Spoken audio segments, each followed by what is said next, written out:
जानना चाहेंगे, देखिए जिस तरह की सियासत हो रही है, क्या उसका असर आपको राजधानी दिल्ली में नजर आ रहा है? क्योंकि कुछ कुछ पाबंदियों का भी जिक्र जो है वो प्रशासन द्वारा किया गया है कि ईदगाह में ही नमाज अदा करनी है, सड़कों पर आप नमाज नहीं अदा कर सकते, इस तरह के निर्देश।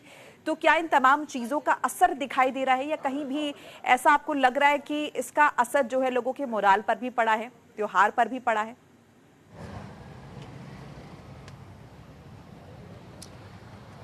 देखिए, अगर निर्देशों की बात किया तो ऐसा कोई निर्देश नहीं दिया गया है, लेकिन आप साफ तौर पर देख सकते हैं सुबह से ही लोग लगातार मस्जिदों में पहुंचने का सिलसिला शुरू है। और निजामुद्दीन बड़ी मस्जिद है और सीधे तौर पर दिल्ली भर से लोग यहां पहुंच रहे हैं। और आप देखें तो इस वक्त ही जलसा सा माहौल आपको देखने को मिलेगा, क्योंकि सुबह अभी लगभग 8:30 है। कोशिश प्रशासन ये कर रहा है कि किसी प्रकार का कोई भी नॉनसेंस चीज़ें ना हो, डिस्टर्ब चीज़ें ना हो, क्योंकि भाईचारे को लेकर कई त्यौहार या कहीं इस वक्त जो समय है वो बड़ा सेंसिटिव है और सीधे तौर पर नवरात्र और ईद एक साथ है। तो कहीं ना कहीं कोशिश की गई है कि किसी प्रकार का कोई डिस्टर्बेंस बीच में ना हो।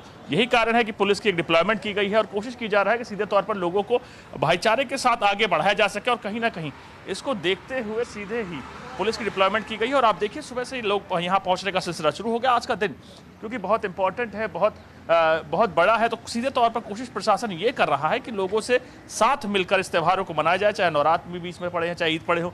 क्या नाम है आपका भैया? मोहम्मद महमूद्दीन। कितना बड़ा दिन है आज?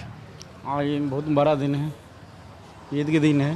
नमाज पढ़ के आएगी अभी ऐसी? हाँ जी, आया नमाज पढ़। क्या मांगा? ऊपर अल्लाह दुआ मांगा। क्या दुआई तो पूछ रहा हूँ। वही तो दुआ मांगा हूँ दिन के लिए। चलिए अच्छी, आपने क्या मांगा?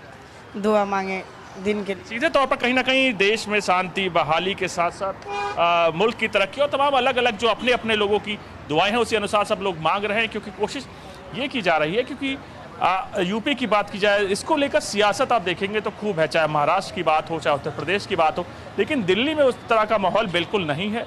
प्रशासन यहाँ पर सिर्फ अलर्ट है और कोशिश की जा रही है किसी प्रकार का कोई डिस्टर्बेंस ना हो, यानी डिसिप्लिन जो है वो उसी अनुसार चले और कोई भी असामाजिक तत्व इन दोनों ही त्योहारों के बीच में ना पहुंचे, जिससे कहीं ना कहीं जो वायलेंस हो या कोई भी प्रकार के प्रिकॉशन लेते हुए प्रशासन आगे